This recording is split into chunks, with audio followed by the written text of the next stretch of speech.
Flying from Chicago to Boston by myself hasn't been as big a deal as my dad said it was going to be, but nothing ever is.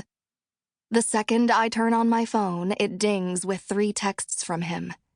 Dad, 12:46. Text me as soon as you land. 12:48. Your plane should have landed by now. 12:50. Are you all right? So I text him right away. All good, just landed. Love from Boston. Dad worries. He calls it planning, but it's worry. Mom worries less because she knows I don't do dumb stuff. Not on purpose. My brother Ben knows that too. Actually, Ben understands me pretty well. I understand him totally, which isn't that hard. He's 15, and he mostly thinks about 2 things: girls and music. Ben's music isn't rock or jazz or rap. It's marching band, which makes his girlfriend hunt tougher than it needs to be. At least, that's my theory. It's the whole marching with a clarinet while wearing a cowboy hat thing.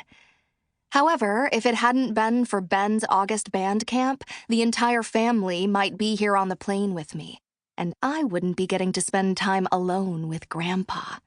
So hooray for marching band. And if Dad had been a little less worried, then he and Mom probably wouldn't have gotten me my own iPhone a couple of weeks ago. So, hooray for dads who worry. Grandpa's waiting right at the end of the walkway from the plane, just like Dad told him to. Hey, Grace. Welcome to Boston. Hi, Grandpa. You look great. I'm not saying that to be polite or something. When we all came to Massachusetts last summer, it was for Grandma's funeral. And back then, Grandpa seemed way too thin and old. He looks much better now, and when we hug, I can tell he's not so skinny anymore. The flight attendant in charge of me looks at Grandpa's driver's license.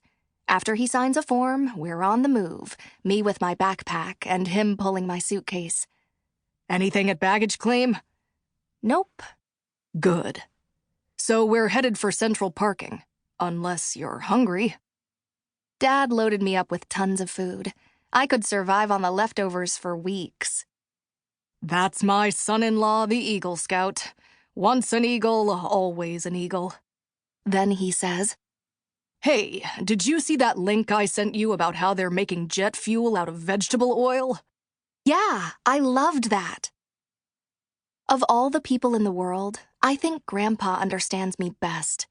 He's a real estate agent, but he likes math and science almost as much as I do.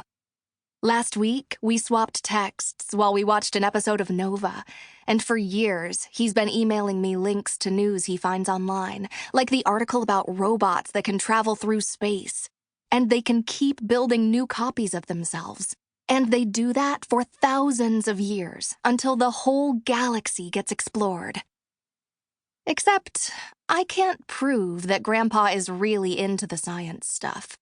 He might be making himself like it because he knows that I like it. Either way, it's pretty great. At the car, Grandpa loads my gear into the trunk. How about you lean back and take a nap? When we get to Burnham, I'll wake you up for some ice cream. And I've got a surprise for you, too. A surprise? What? Not telling. Well, can the surprise come first, before the ice cream? That gets a chuckle. Excellent idea. It's so good to hear Grandpa laugh. We get going, but I don't want to sleep. I want to stay awake and talk. Especially about Grandma. Except it might be too soon for him to talk about her. It's still kind of soon for me, too. During 3rd and 4th grades, I called her a couple of times every week, and she just let me talk and talk. I could call her about anything, or about nothing. And if I ran out of stuff to say, she always had something new to tell me, especially about her garden and all the plants and insects and animals. If Grandma hadn't been so great at describing every little thing she loved, no way would I have gotten into science like I have. Anyway, I know we both miss her, which must be a lot different for Grandpa than it is for me. He knew her for so much longer. Compared to him, maybe I hardly knew her at all.